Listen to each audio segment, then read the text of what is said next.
every individual sees the world completely differently. Every individual acts in their individual world also differently.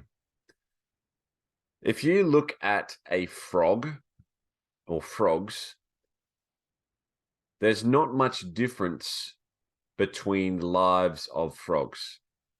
You start working your way up the more intelligent, if you say conscious animals. So you make your way to monkeys.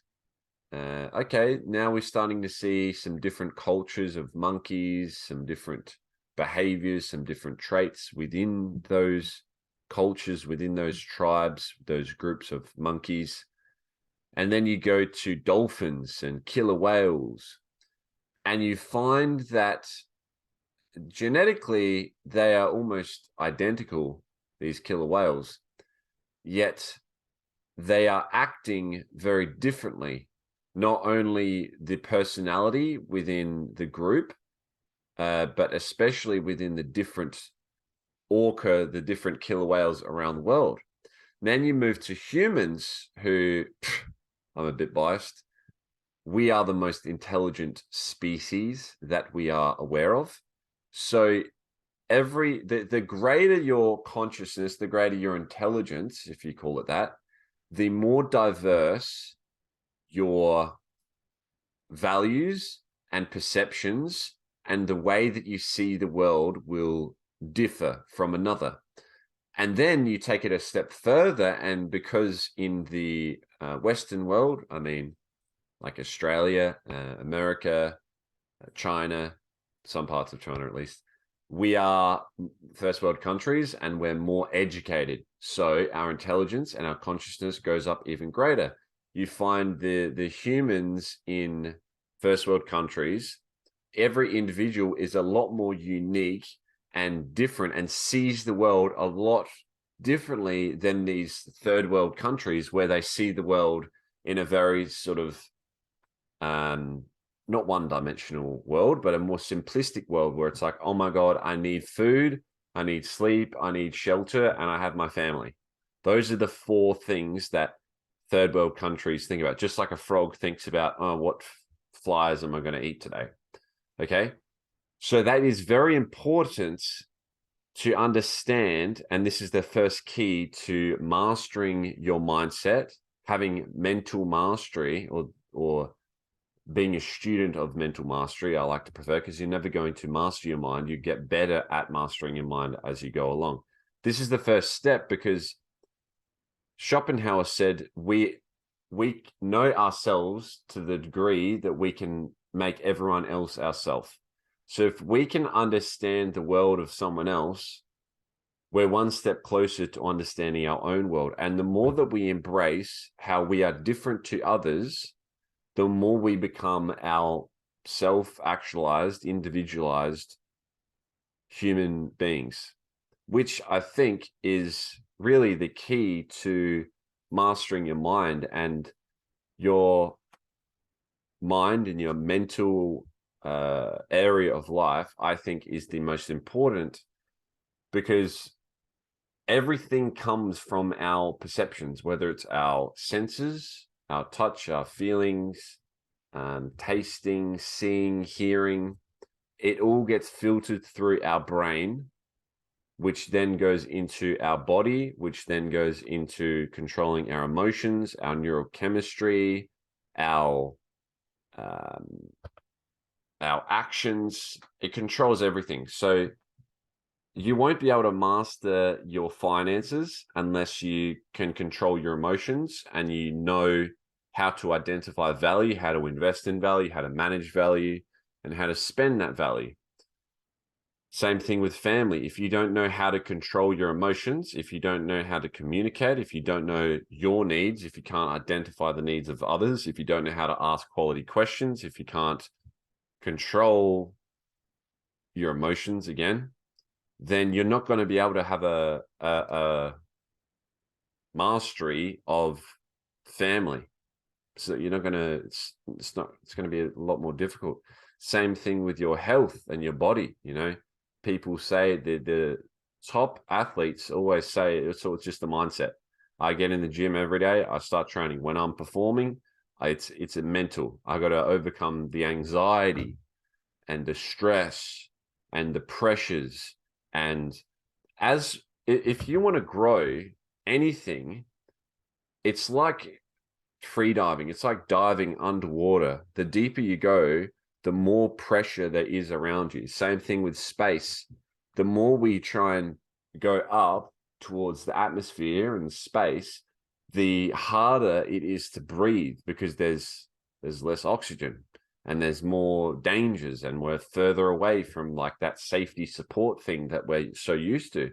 So really, if you want to grow in any area of life, in any capacity, if you want to reach any of your goals, if you want to be extraordinary and achieve greatness, it all comes back to understanding the keys to mental mastery and applying those to all of your goals and all of the other areas of life. So key number one is understand that every individual lives by a set of their own priorities in their own unique individual world. Everyone sees the world completely differently. They see the world in terms of their highest values, things that they value the most.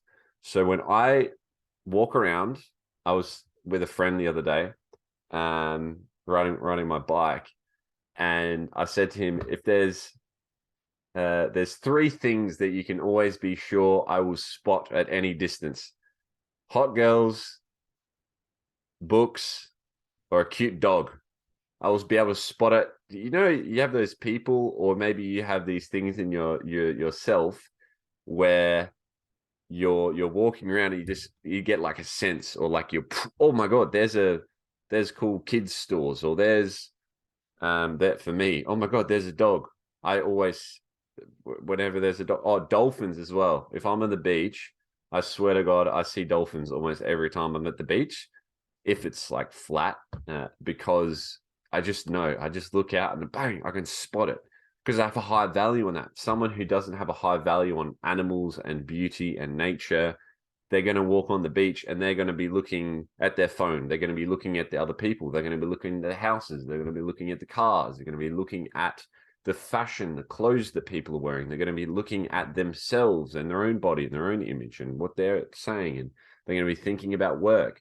So it's like, what things do you see first? Because your brain is prioritizing those things, and your brain prioritizes those things because you have a perception that you have more benefit than drawback of identifying those things.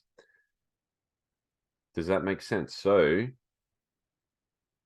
Demartini always uses the example where a mum of 3 kids will walk through a shopping mall and she'll be able to identify all of the kid things, all of the clothes for kids, food for kids, activities for kids, things for the house for the kids, you know, anything to do with kids. The husband, the business owner, he walks through the mall, he sees, okay, how many people are walking into that store? What's the average price? How many people are buying? What stores are busy? What marketing is there? What are the names of the stores? How big is the mall? How many stores are in the mall? How many, they see the finances, they see the marketing, they see the business, how many employees are working, how many people are in the line, how efficient is the business. So everyone sees the world completely differently. I'll tell you why. If we had free choice, if we had free will, hey, hint, we don't actually have free will for the most part. When we access our superconscious mind and we can integrate all of our perceptions all at once, we do have free will. But for the most part, we're being controlled by our values and our perceptions. Because if every time we walked into a room, everything was like fresh. So your brain completely erased everything that it already knew, and it looked at the walls, the photos, the paint, the bed, the computer, the water, the map, the text, the keyboard. It looked at everything brand new, completely fresh. There is a clip that that was on an Ellen DeGeneres show, and they showed this blurry image, and everyone's trying to look at the blurry image. Okay, what's this blurry image? And then they showed a clear image of what it actually was, and it was a snake. Then they went back to the blurry image, and everyone could see the snake. They're like, oh my God, that's a snake, obviously. And you can't unsee it. You cannot erase things from your brain, okay?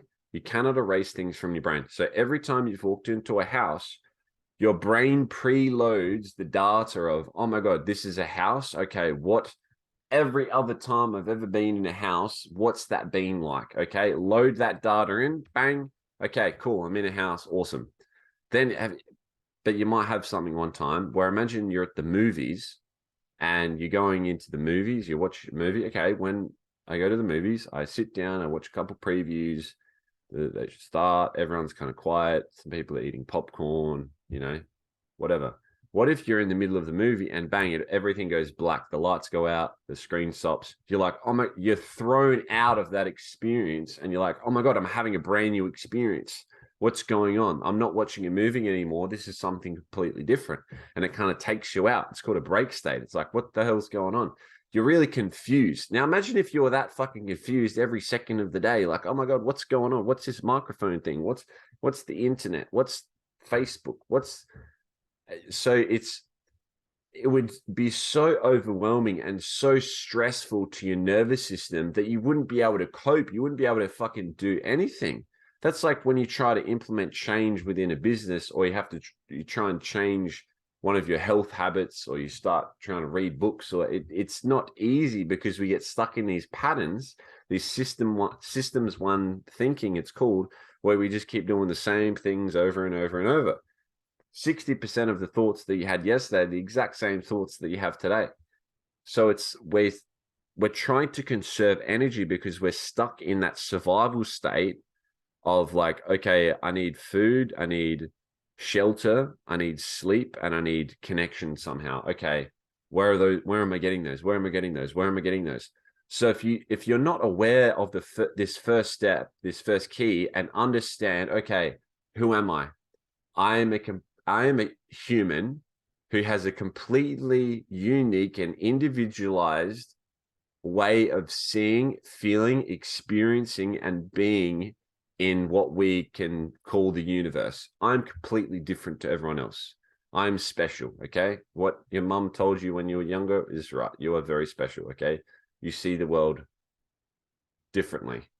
When you embrace that and you can identify, okay, are my basic needs being met? Okay, cool. Now, I see the world differently. What do I see? It's a very simple question. What do I do? Your actions reflect this.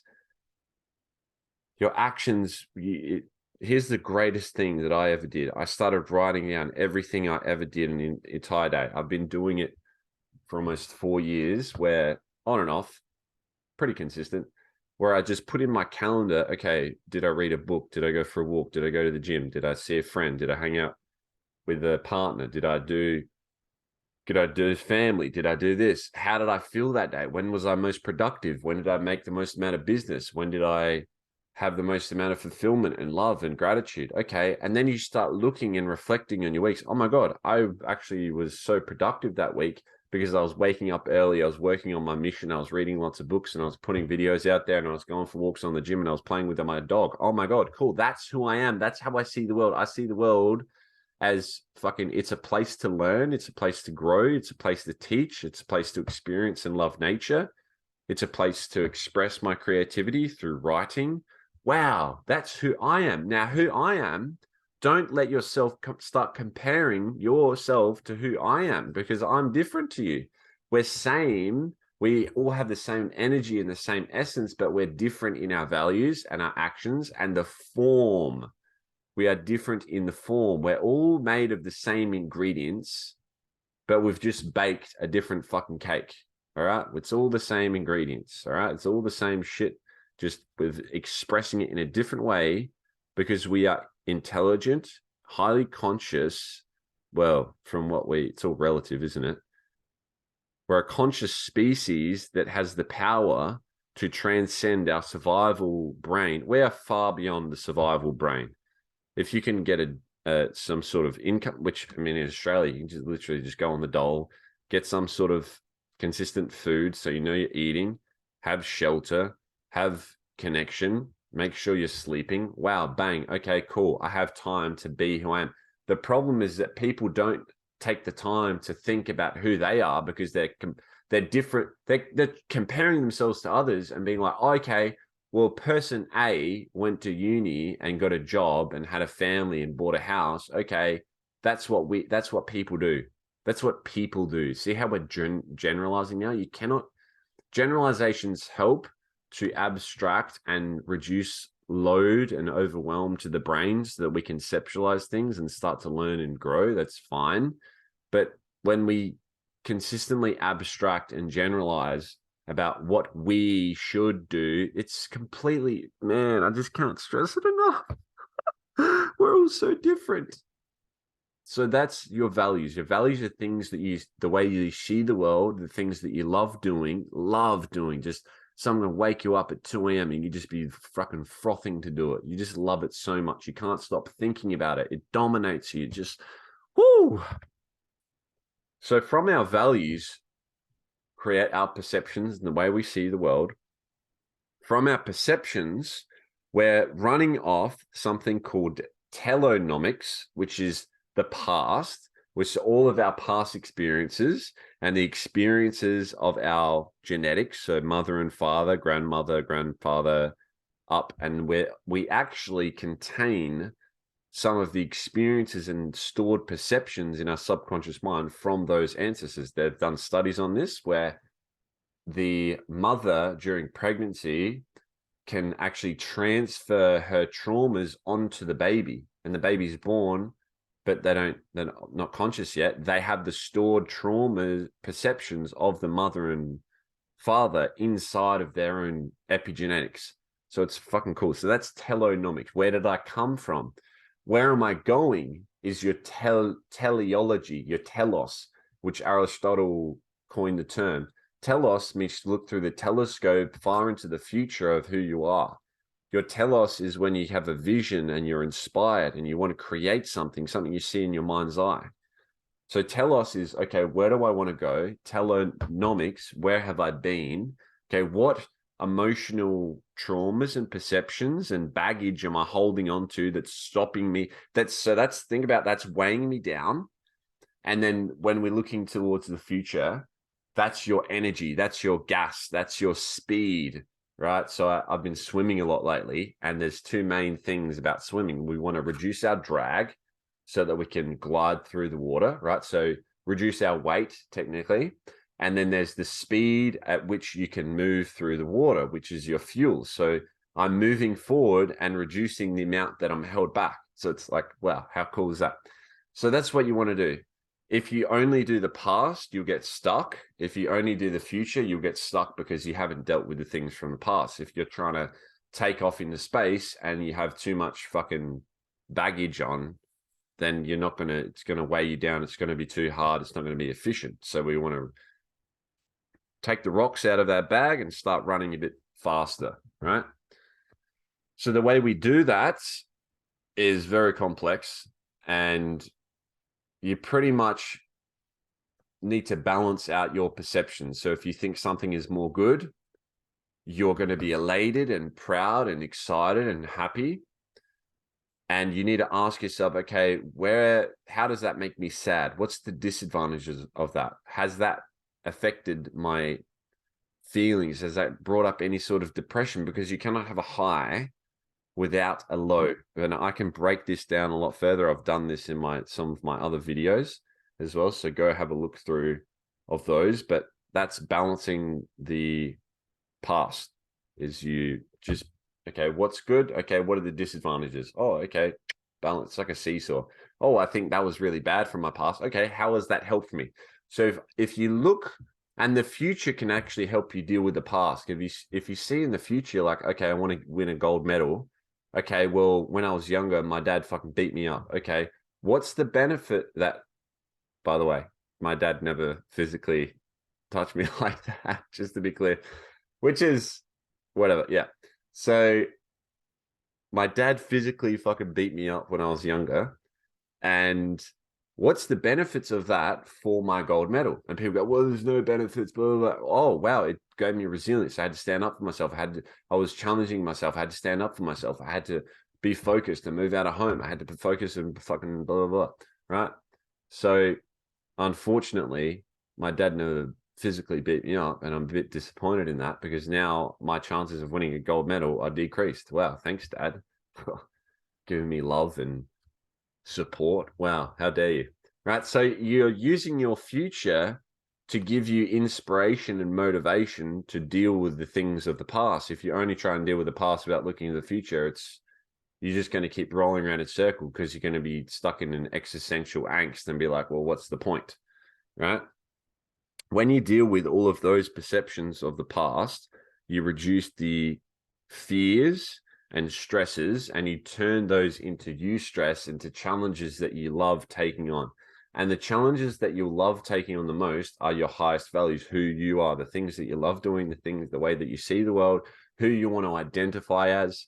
Like if you came to me and you said, hey, Mitch, you're such an awesome dad, I'll be like, yeah, cool. Like, thank you. Yeah, I do. I love Prince. Yep. But if someone came up to me and said, wow, Mitch, I've been watching your videos. I don't know if you know, but I've been watching your videos. The way you think and the way that you share your ideas about philosophy has helped me so much. Like, wow, like I'm almost welling up in tears just saying that to myself. So I want to be, my identity is a philosopher. That's what I love. I'm a lover of wisdom. So when someone can recognize me, by the way, if you ever meet me, you go, wow, Mitch, the great philosopher. Lovely to meet you. Hi, how are you? How's your philosophy going? Okay, it's gonna win me over instantly. Because people love to be recognized for who they are. When you love someone for who they are, it yeah, just expands the universe and it creates growth and beauty and all of that things. So once we have our values, once we are aware of our perceptions of the past and the future, we then have to be present in the moment. Think about this. All things happen because you take action in the present moment. If you're thinking about the future or thinking about the past, it paralyzes you and it stops you from taking action. So in order to take the most amount of effective and efficient action, we must be present in the moment. In the moment, the thing that's going to stop you from being present in space and time is these two things called the voice and the voices. This is the fourth key of mental mastery. This is one of the most important steps. So pay attention to what I'm about to say. The voice is your intuition, the balance between challenge and support, prey and predator, happiness and sadness, grief and relief. It's the center, it's the wisdom, it's the old wise man that's going to direct you and guide you to your most authentic and wise path. That's the single voice. Yes, Mitch, absolutely. Go for it. Let's do it. You know that voice where like it's super clear and you're like, oh my God, okay, fuck yeah, let's go. Whereas the voices is like, oh, Mitch, you should really do it. That's amazing. Oh no, if you do that, this might happen and that might happen. But what about this? The time that you did that? Oh no, what about this other thing? What if you did this other thing? Oh, well, but have you done this yet? But what about yesterday when you didn't do that? But then you failed here. But what if you succeeded? And then you're going to, whoa, okay, whoo, shit. That's all the voices. So the voice is your intuition. That's your authentic self. The voices are all of your emotional past and future baggage that's weighing you down, and it's noisy and it's chaotic and you can't make up your mind. So what people do is they try to escape the voices. They try to pretend it doesn't exist and quieten it down by drugging themselves or eating themselves to fucking death. Right? So this is why meditation is important. This is why having some sort of spiritual mission or spiritual practice is helpful, is because we can calm our mind down, calm the voices down, lower the volume, kick some of the bullshit voices out, and then we can start tuning into that voice and calming it down. So how to deal with the voices, you go back to the perceptions and you go, what's my greatest fear? What's my greatest stress? What do I feel has the most amount of disadvantages? Okay, well, if that actually happened, what would the benefits be? Because once you fear only exists because we think there's more bad than good. The denial of death, Ernest Becker says this: if you're scared of death, you're going to be paralyzed and you're going to subordinate to the group and you're not going to be yourself. Whereas the individualized human, the hero's journey, goes, you know what? Chasing my goals is more important than staying safe and increasing my chances of being alive and avoiding death. Okay, so I'm happy to embrace the risk of dying if it means that I get to chase after my goals. Okay, awesome. So now you see more benefits to going after your goals than drawbacks. Awesome, cool. So now you've released the fear. Fear's gone, anxiety's gone, stress is gone. Oh my God, wow, amazing. All you did from journaling and coaching. Wow, okay, cool. So that's how you reduce the voices in your head. So meditation, journaling, balancing your mind out, prioritizing what's most effective and efficient for your values and your mission is also going to quiet down the voice. You ever have a really productive day and you're more resilient and someone tries to ask you to do something or call you up or you get a distraction or something pops up on your screen, you're more resilient, you're more focused. You can just ignore them. You can keep focusing because that voice is so clear in your head. If there's all the voices going on in your head and it's all crazy and chaotic and you can't focus, I find this, if I have the voices in my head, I'm tired and I'm stressed, I'm like, what am I going to do? Do I go to sleep? Do I do more work? Do I go to the gym? Do I have a shower? What do I do? And then, oh, cool, a notification. Oh, distraction. So let me move away from the voices and respond to this text message or get on TikTok or some shit like that. So you're more resilient when you're focusing on your highest values. You're taking high priority action. If you don't fill your day with high priority actions, your day will fill with low priority distraction. Hashtag Dr. John Demartini. The voice that you hear, your intuition, your wisdom is your personality. That's your authentic self. When you're your authentic self, you see the order and you feel the love. If you are overwhelmed in the voices, you start putting on a persona. You act out of your super ego and you pretend to be someone that you're not. You're camouflaging yourself. You're wearing a mask to fit in so you don't get outed because you have all these fears and emotions. And you're like, I can't even deal with the emotions and the fears and the stresses that it's going on with me right now. I don't want to add to any more stress. So I'm just going to pretend to do things that people will avoid me and they won't see me. I'm just going to fit in. Okay. Fitting in is easy in the short term. It's hard in the long term because the voices just eventually overwhelm you and you realize your identity is now with the group and you don't know who you are, right? You're a fucking Catholic priest who becomes a pedophile because he never took the time to figure out who you are and what your mission is and what you want to do. And you're too scared to stand out. So you just became a follower who fits in. And you'll be stuck in the chaos if you're in that persona and that ego. And then you'll just keep going back and not fucking your perceptions up, but your perceptions will keep stacking and charging until you either die or you realize, okay, the pain is too great. I'm just going to change and take action and prioritize who I am. So they are the keys to self-mastery in your mental area of life. In summary, your mental area of life is the most important out of all areas of life. If you want to achieve anything, understanding the laws of growth and how to deal with pressure and stay resilient and focused towards an inspired goal and achieve things and understand who you are is so important. Number 2, your values dictate your destiny. Understanding that you see the world completely differently to everyone else. You act in that world completely differently to everyone else. You've been given an opportunity, a gift to express who you are through your highest values, and your purpose is the culmination of all your highest values put into one path, one action, one goal. Your mission is a culmination of all the goals that you have in order to achieve your purpose to the highest degree. Your visions are all of the things that have come to you that bring you a tear of gratitude and inspire you, the things that you're working towards. Now, how far away in time and space they may be. They may be in 10,000 years in the future, but you see it so clearly in your mind's eye that it inspires you and you just want to keep taking action towards it and share your love and gratitude with the world.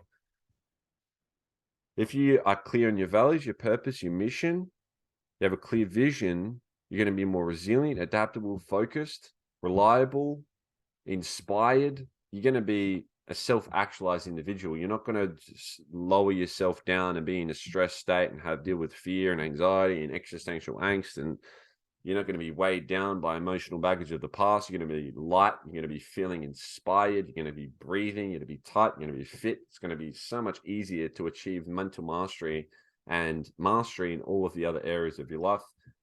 You're going to attract inspiration. You're going to repulse desperation. You're going to be more aware of the exchange of value and be fair exchanging with everyone and serving the world and not be ashamed of who you are and express who you are. And then you inspire even more people and you just keep building momentum. And then you're on Mars, creating a self-actualized colony of people who love what they do and do what they love. Wow, cool. Okay, that were the keys. Those were the keys to mastery in your mind. Thank you for watching. Subscribe.